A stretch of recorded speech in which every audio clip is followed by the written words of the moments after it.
Welcome to this wonderful platform. If it is your first time of stopping by or coming across this channel for the first time, you are welcome. Please, if you like what you see here, after watching, subscribe, put on your notification bell. It's very, very important because it's going to help you to know when I upload a new video. In this channel, I present to you news on daily basis on what is happening in the whole world, especially in Nigeria and in Biafra land. Yes, I'm Mother Biafra. I bring to you Biafran news.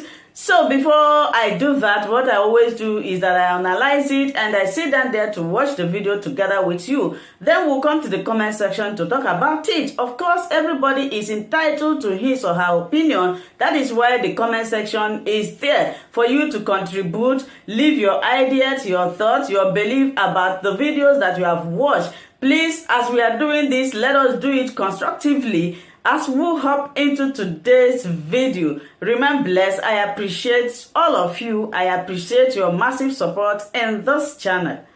Thank you so much for joining this program. Anywhere you are watching from, may God Almighty bless you, and I greet you according to your location. Before I play this video, I need to throw in something.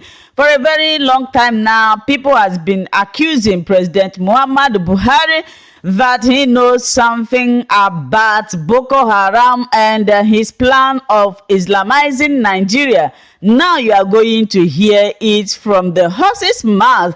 And everything this man said in this video, Mazi Nnamdi Kanu have already been saying it, and yet they are trying to crucify somebody that is saying the truth. They are going to hear direct from the insider who reviewed everything. I urge you to watch this video from the beginning to the end. Your eyes will now be open, and those of you that have been criticizing Nnamdi Kanu will see that he has been vindicated. Remain blessed as you watch. This point, this is an aberration. I mean, you don't attack Nigerian Defense Academy and kill officers and get away with it. Yeah. The last time I was in NDA was in 2017. I went to carry out an investigation by the Minister of Defense. I wanted me to check what is going on with the training and the security environment there. I remember I spent about a week at NDA with the commandant and with the staff, you know. But something struck me, and that was every Friday, the gate of NDA is thrown open, and everybody have access to come and pray in the mosques.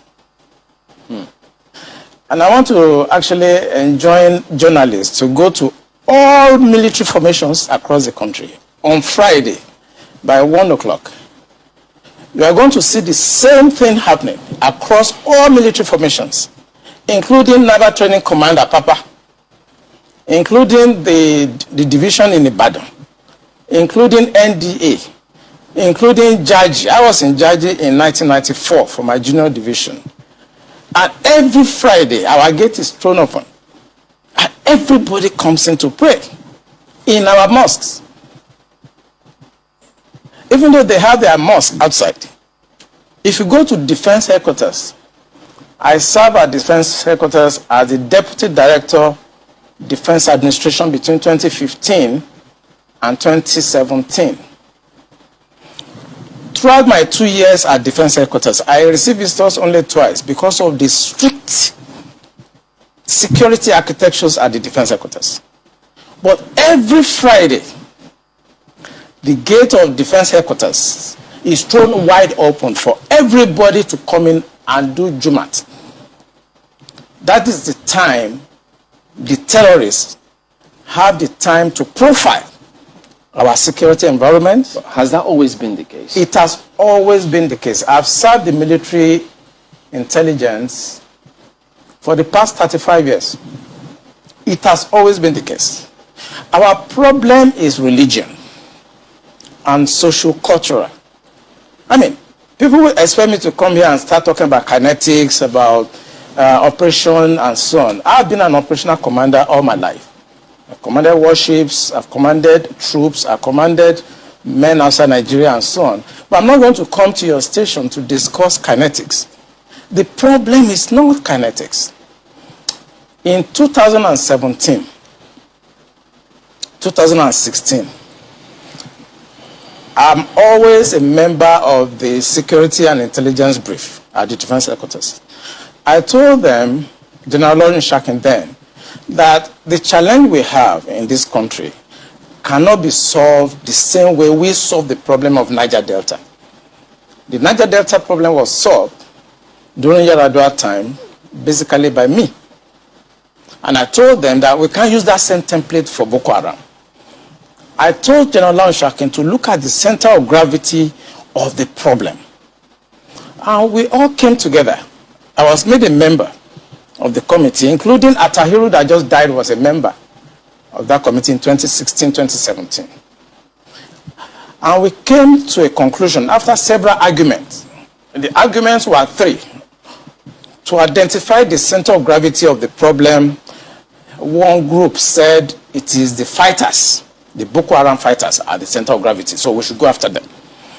Another group said the center of gravity of Boko Haram is Abubakar Shekau. So if we go after Abubakar Shekau, then the problem of Boko Haram will be solved. I took exception to the group.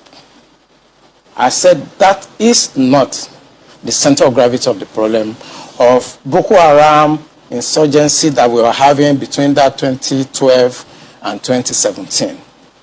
And General Lawrence Shakin asked me, allow me, why are you giving problem? What is the problem? Give us the answer. And I told General Shakin that if I tell you the answer, you're not going to be able to solve the problem. He said, what is the problem?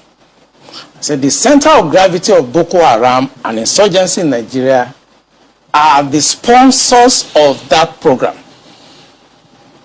It was beyond us. Because the job we need to do is kinetics.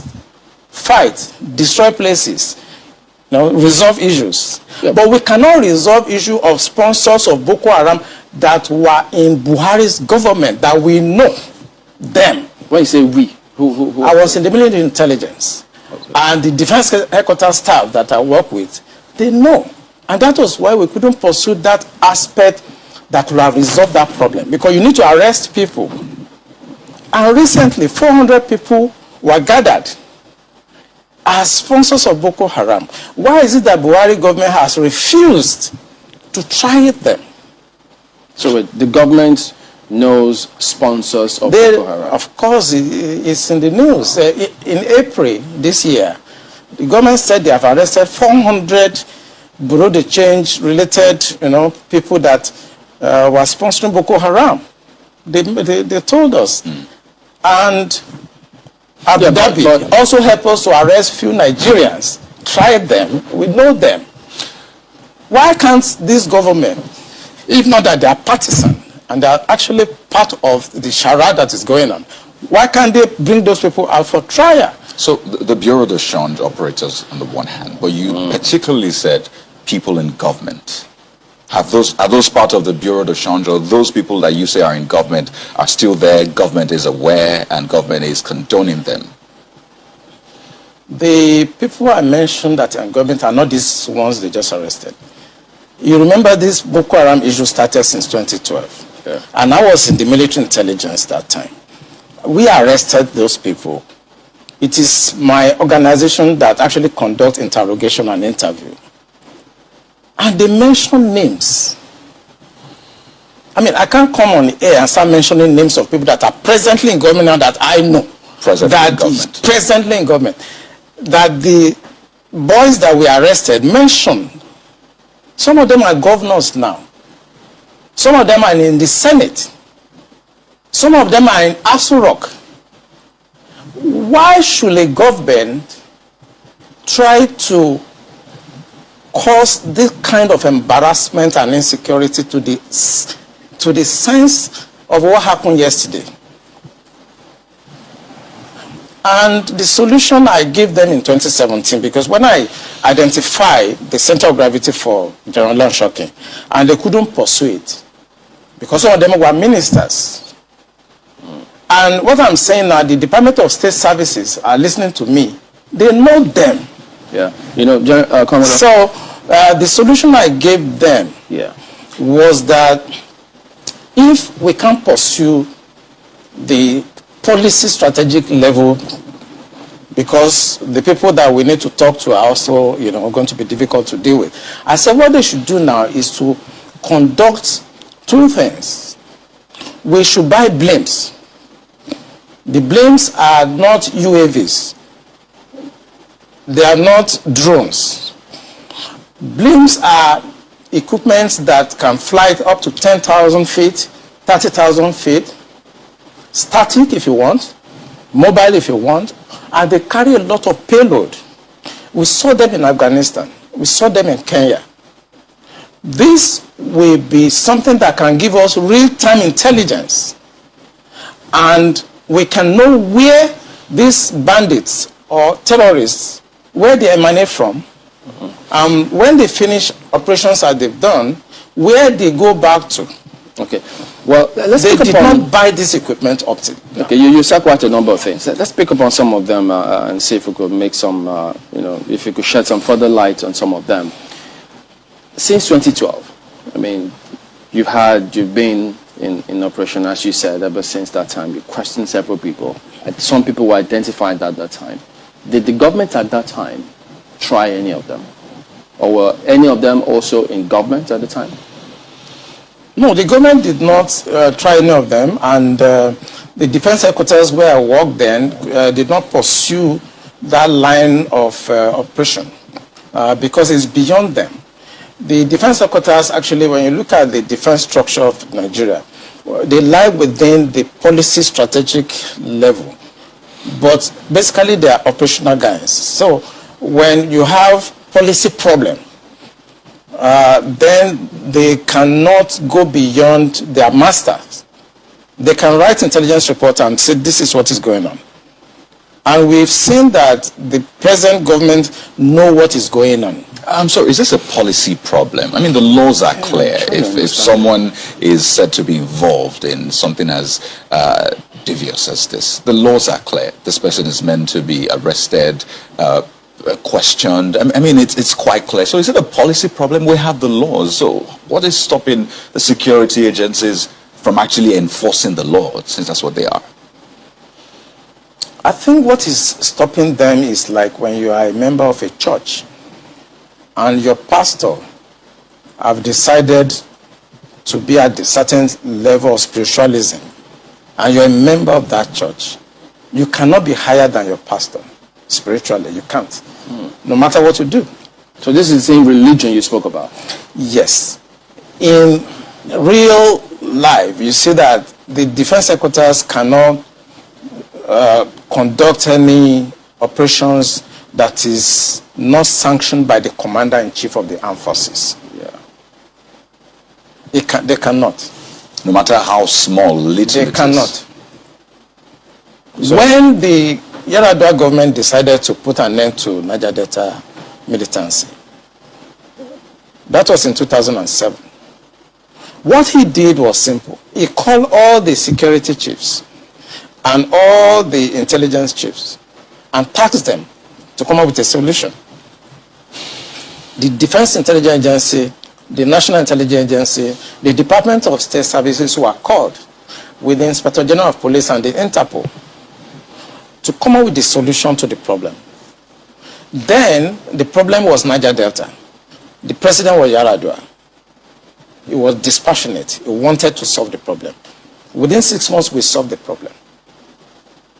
I remember I have to go to Angola to go and bring Henry Oka, and nobody in Nigeria knew what we did.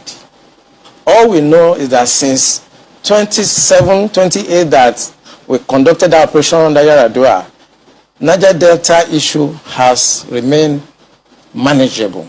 This government does not want to resolve this problem. They are escalating it because of tribal and religious sentiments. So when you say this government does not want to resolve it, don't forget the same government has purchased. In fact, they're going to induct the Super Tucano jet because of, the insecurity situation.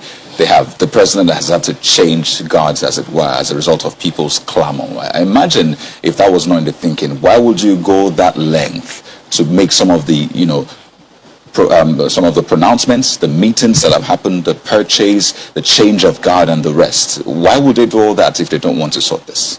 Because that is not the solution. What you just mentioned is not the solution. When you have a problem at policy level, strategic level, operational level, when you have a problem, what you need to do is to identify the center of gravity of that problem and attack it. That's what you do. What they are doing is not attacking the center of gravity of the problem of Boko Haram and insurgency.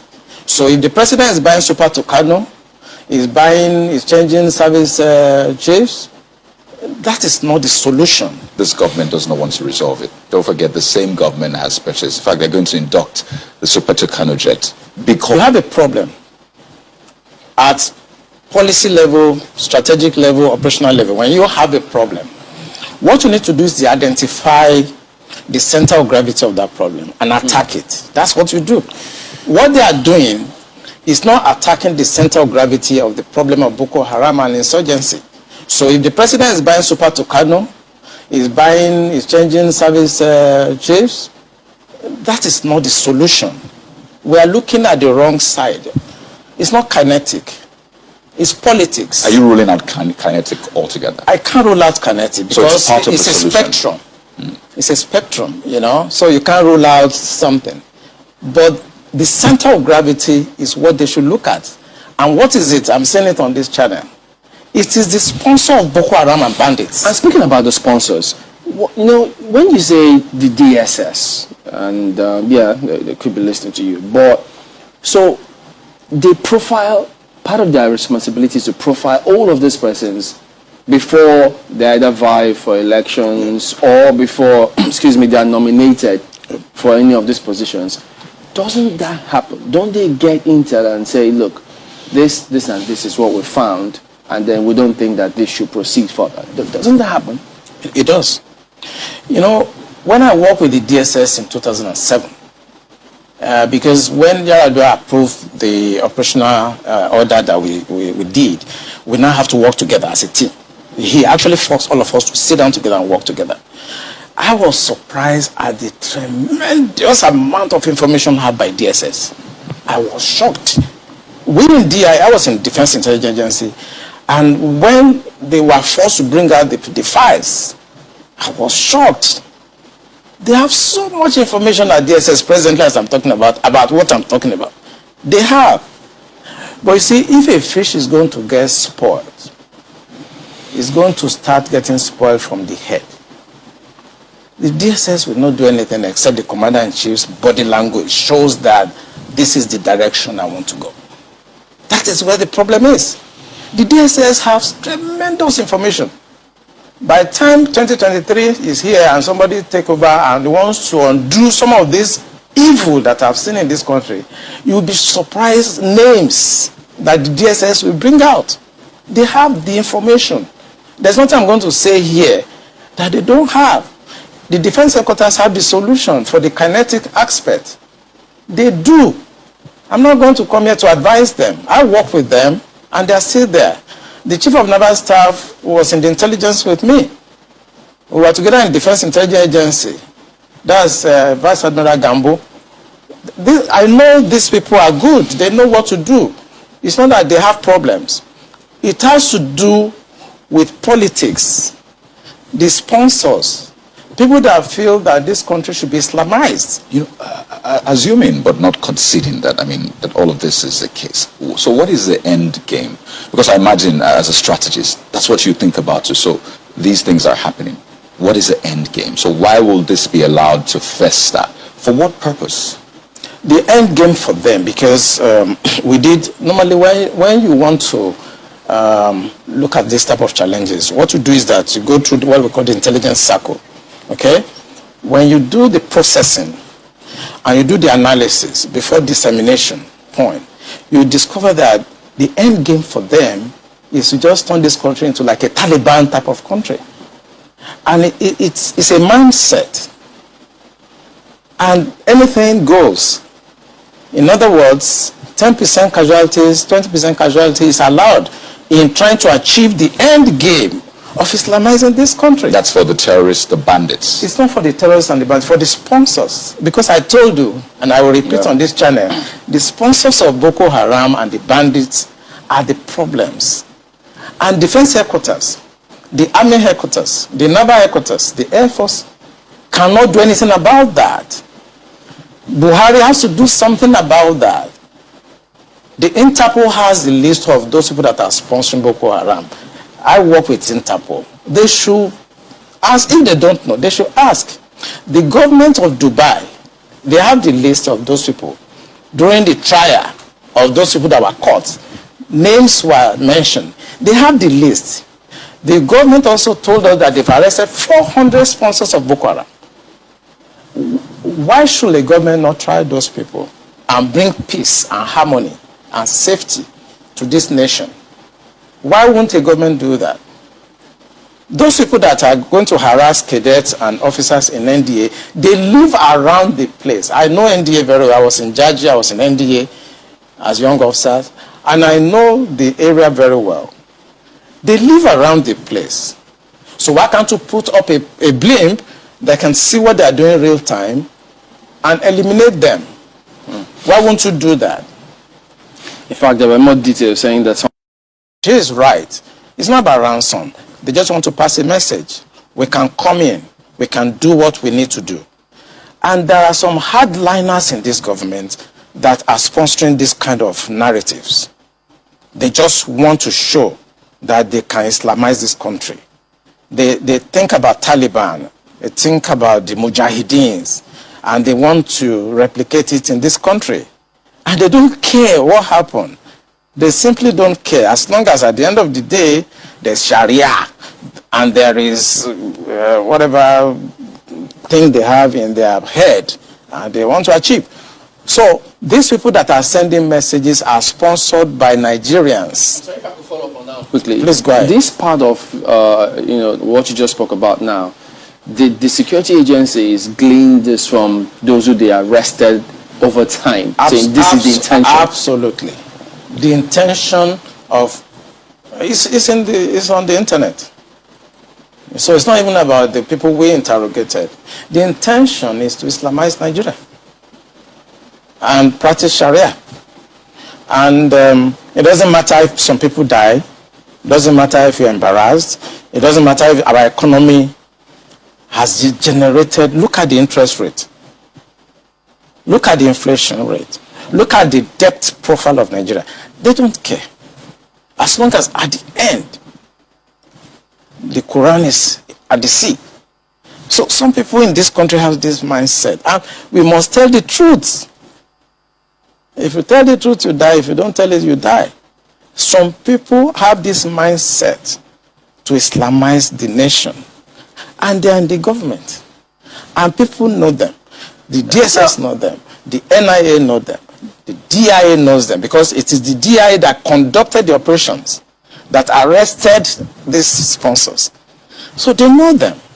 Why is the government, the commander-in-chief of the armed forces? The general area of Afaka, where where the NDA is cited, is no stranger to this sort of attacks. Before now, I mean, a few other institutions around the Defense Academy have also been attacked. Talking about the Institute of Agriculture and Forestry, Mechanized Division, something to that effect. I can't remember the exact name of the institution now, but we do know that they have been around this area. Now, I'm looking at the front page of Daily Trust newspapers, and they have this: why NDA security was compromised. And the first writer says, bandits leave peacefully. Peacefully is in parenthesis, near academy.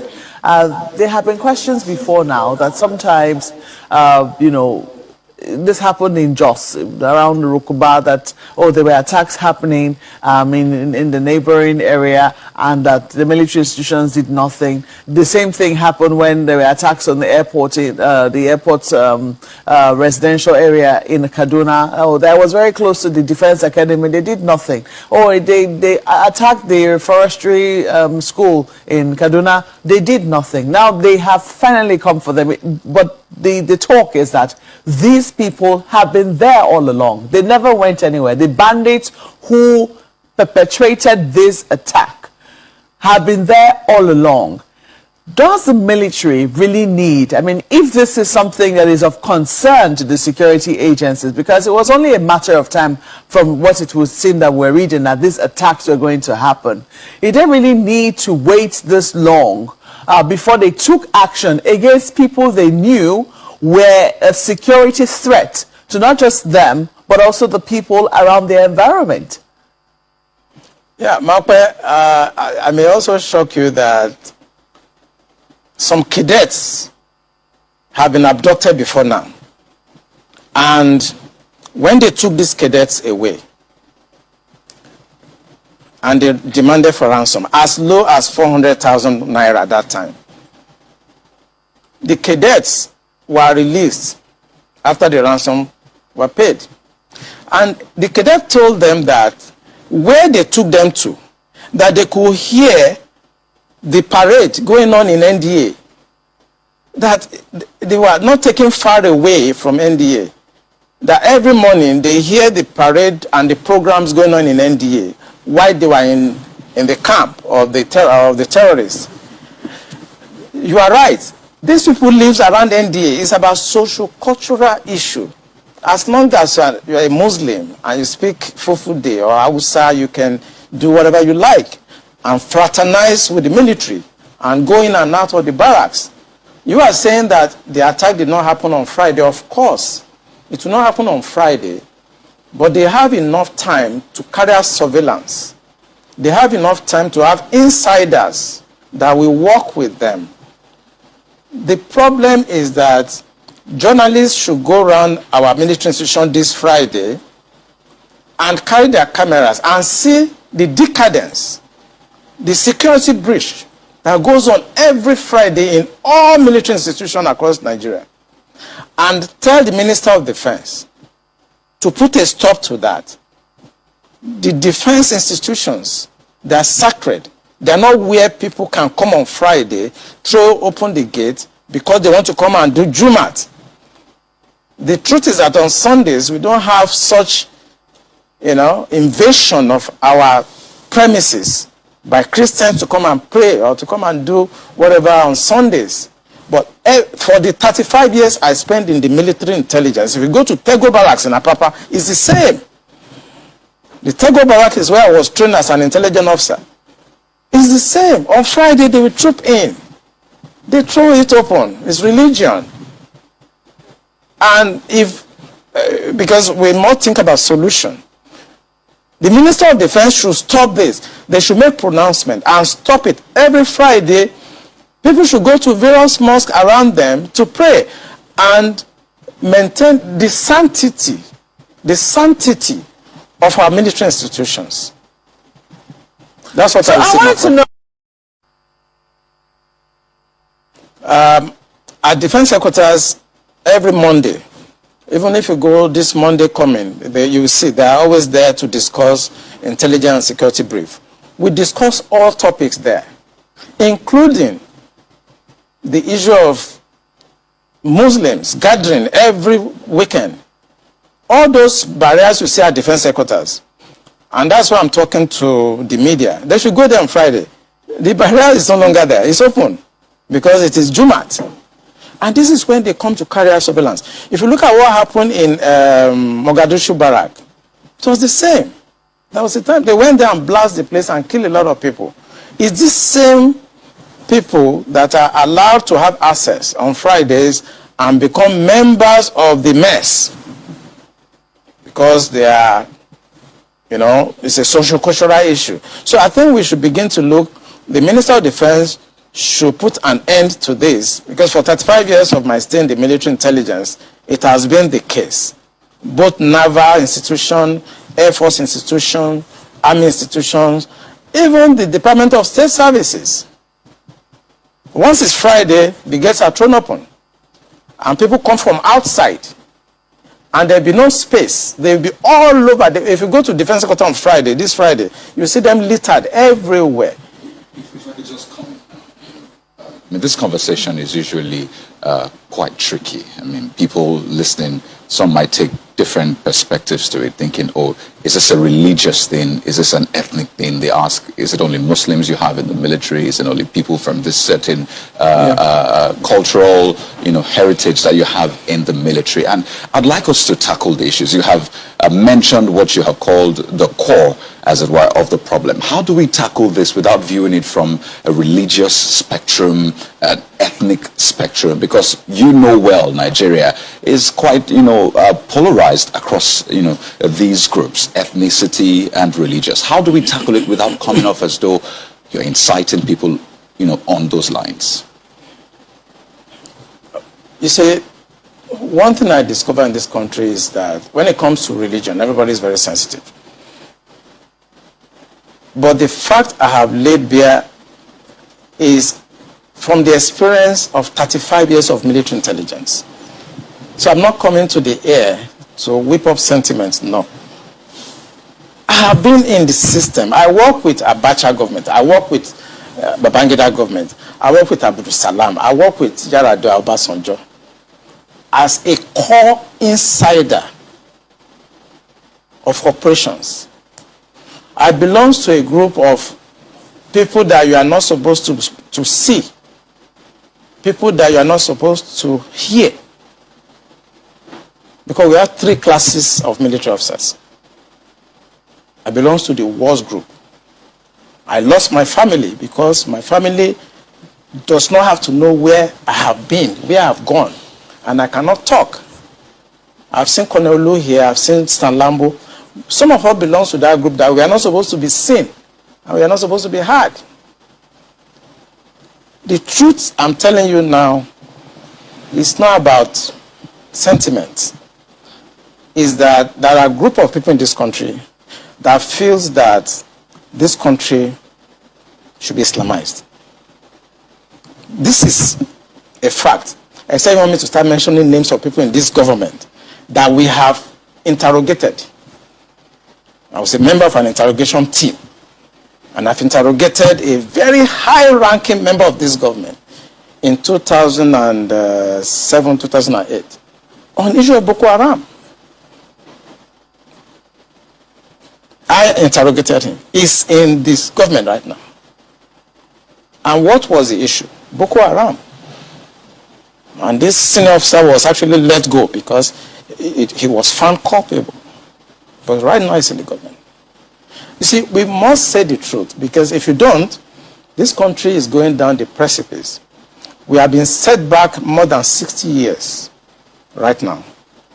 We've gone back to the time before 1966 now.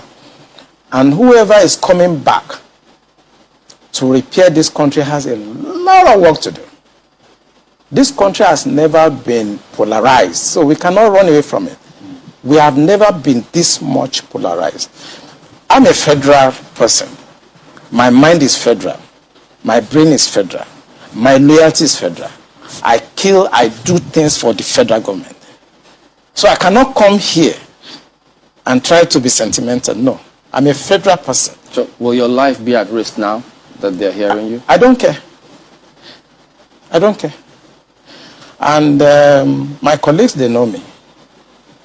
Those people that listen to me, they know me. I don't care. The issue is that this country is bigger than an individual. That is the issue. This country is bigger than individuals. Buhari will come and go. Eliminating me or killing me will not solve the problem and will not add value. But he will come and go. And somebody must come and repair the damage to the psyche of this society, the damage to the polarization, to the nepotism that I've never seen in my life. I work with all these presidents. This is the worst situation I've found myself. And believe me, internet does not forget. I was part of the people that helped to bring Buhari to government because I believe in him. Have you worked with the government after that? After you helped bring the government? Oh, of course, I worked with him. We brought him in 2015, and I work as the Deputy Director of Defense Administration. And we have a lot of hope in him. And we actually are ready to do anything for him. What he has turned out over the years is shocking to us. I was in Harvard in 2014, in December, when the Department of State Services and CIA and others were contemplating about Buhari and other aspirants. I know what we did to convince the American government that the only person that can come and put this country right is Buhari. That was before the Lagos, the APC, before they chose within. Right. And that was how Tinubu came in. We know what we did, but what he has done in the past 6 years is shocking. It's unprecedented. And it should not be allowed to be swept under the carpet because the damage to the psyche of this country is monumental. We'll talk more on this, but pardon me, we've got minutes. And now you look at the entire procedure, how this attack was carried out. And then they also said that those who were supposed to be manning the CCTV were sleeping at that time. So if you look at all this chain of events, what does that tell you? Yeah, I think, when you come to tactical operations, the most important element for us is surprise. It doesn't matter whether they slept off, whether the people that are supposed to be... I mean, at that time, 1 a.m., they know that they can achieve the element of surprise.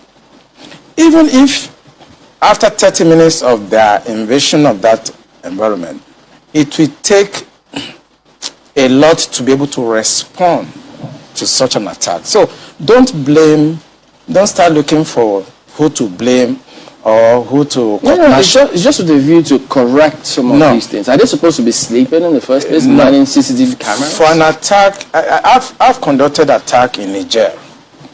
I've conducted attack in Angola. You see, no matter how fortified an environment is, no matter how foreign it is, if you can achieve the element of surprise, you win. I know NDA very well. I know the security architecture. Even if by that time, 1 a.m., they want to respond to that, I know the process. The weapons are in the armory. You need to go and open the armory and start signing. The bandits is not going to allow that to happen. They continue to fire and continue to follow up. And you cannot respond. In any response, you are going to be caught by bullets. So it's not about what happened at 1 a.m. Gentlemen, it's about what has been happening for the past 2 years, 3 years, where these people have been having access, unfettered access to NDA. So and they carry out their surveillance, and they know the right time to strike. It's about 2-3 years back. It's not about now. So anybody that wants to investigate this issue should not look at now. They should look at what has happened in the past 2 years, 3 years, how porous the place has been, and try to mitigate it. Two issues I'd like to quickly raise. First, do you also agree with the theory of insider collaboration for this to have happened in such brazen manner? Absolutely. Absolutely. There's no, we do operations like this too. And there's no way we can succeed without somebody inside. We must compromise somebody inside, either through blackmail or through incentives. Maybe we give money, or we blackmail the person, or we try to indoctrinate that person We can't succeed without an inside person. And this attack you saw has insiders collaboration. I mean, I've investigated cases like this over the years. And I know 60% of the time, when you send an attack like this, there's an insider there. So until that insider is fished out, we might have this sort of attack again and again. It will always happen. There will always be insiders. If you look at the intelligence estimate globally, there are two variations. The variables are the hostile intelligence service, which is external to that country, and the domestic subversive organizations that is embedded in that country. Nothing evil can happen to a nation without the insider within that nation collaborating with the hostile intelligence services that is outside. It will always happen.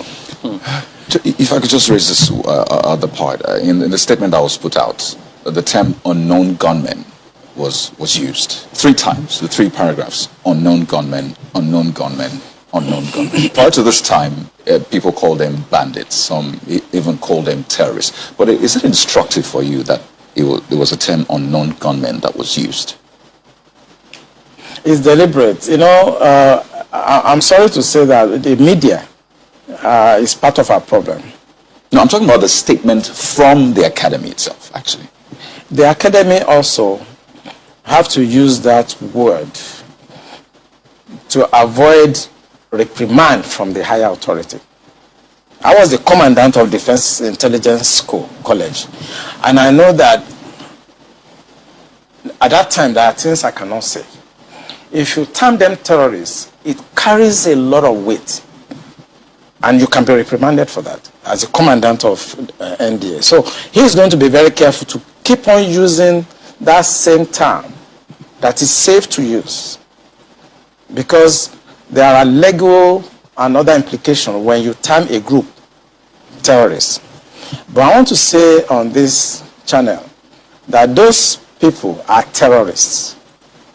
And if the government of Buhari is serious about putting an end to what we are seeing, he must pronounce them terrorist organization.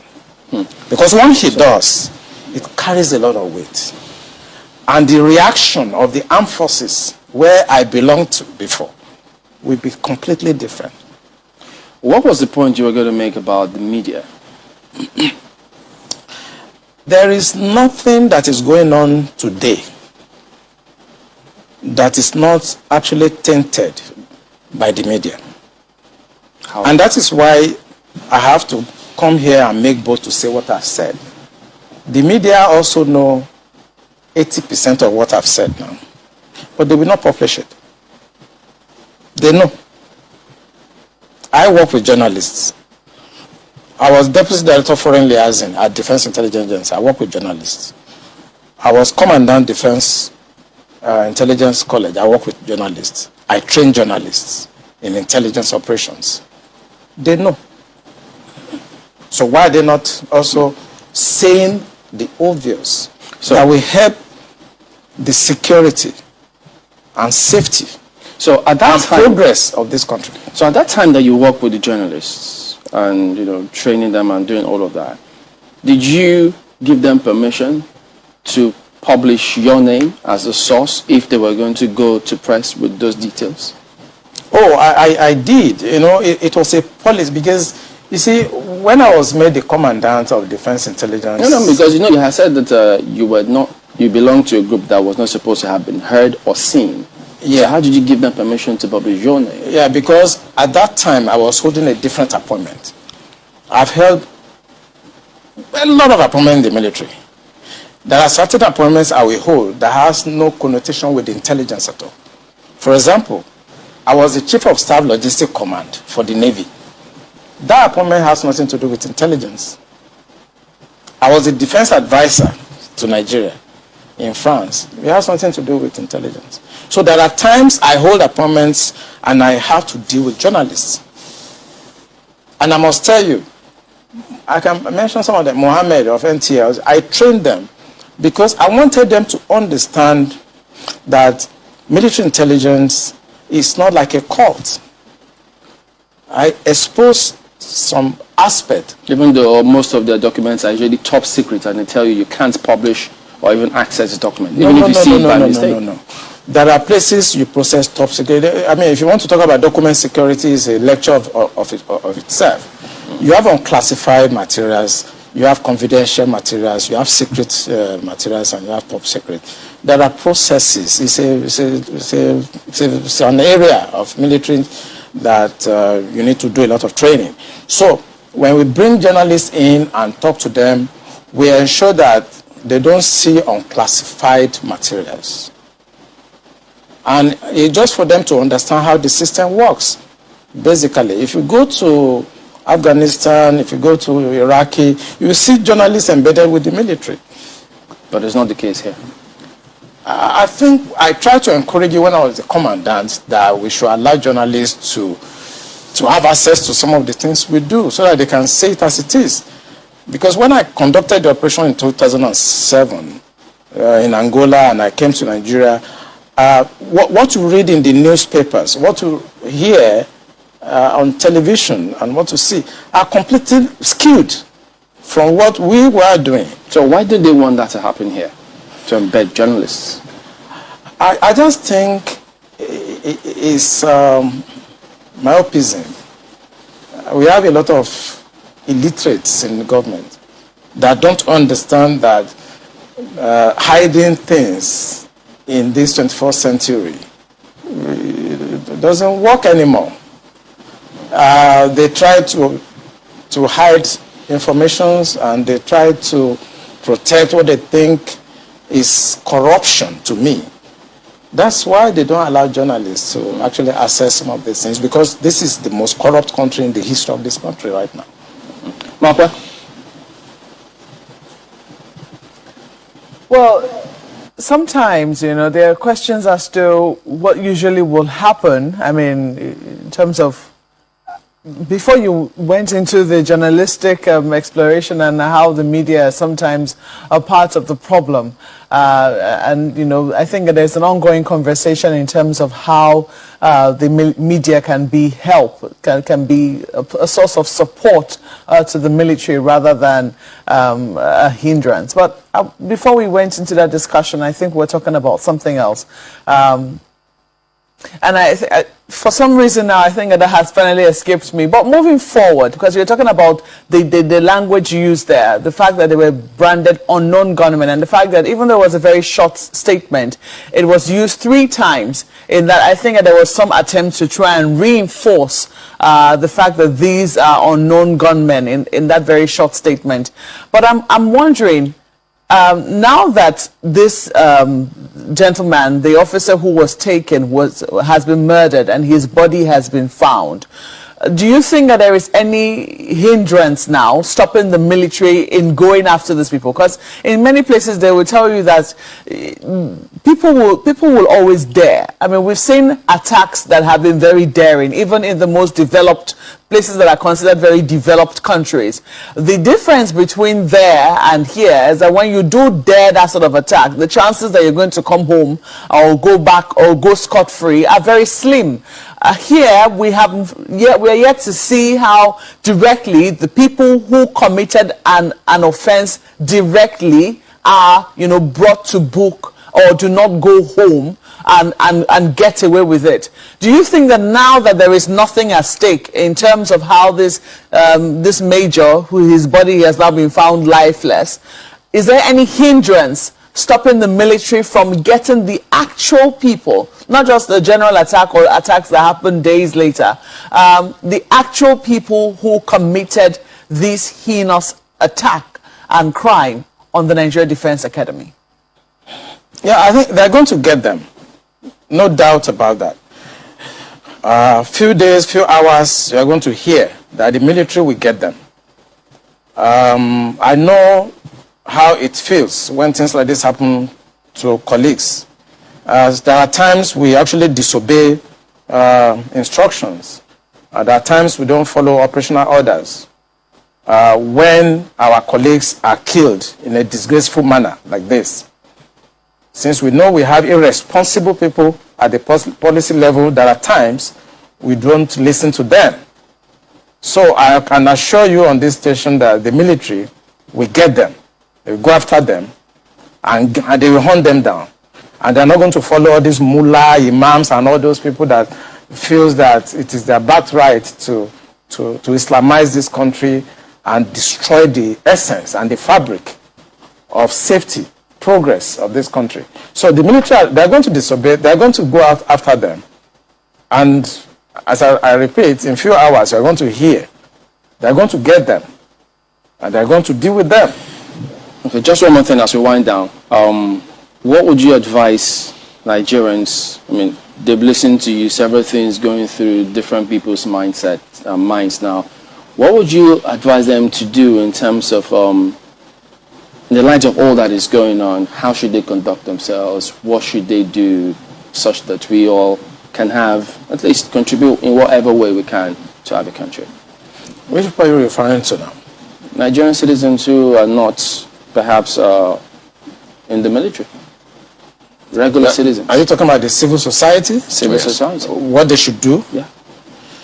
I think what they should do, for me,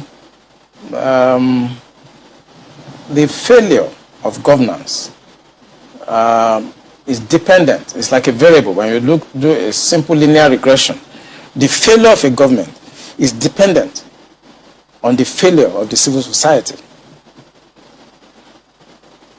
So you have two variables: a failed government or irresponsible government, and you now have at the other side. Thank you for always watching Linda's TV show. I will see you again in my next video. Remain blessed. I appreciate each and every one of you, and keep on watching Linda's TV show. If you have not yet subscribed, please, I beg you to do that.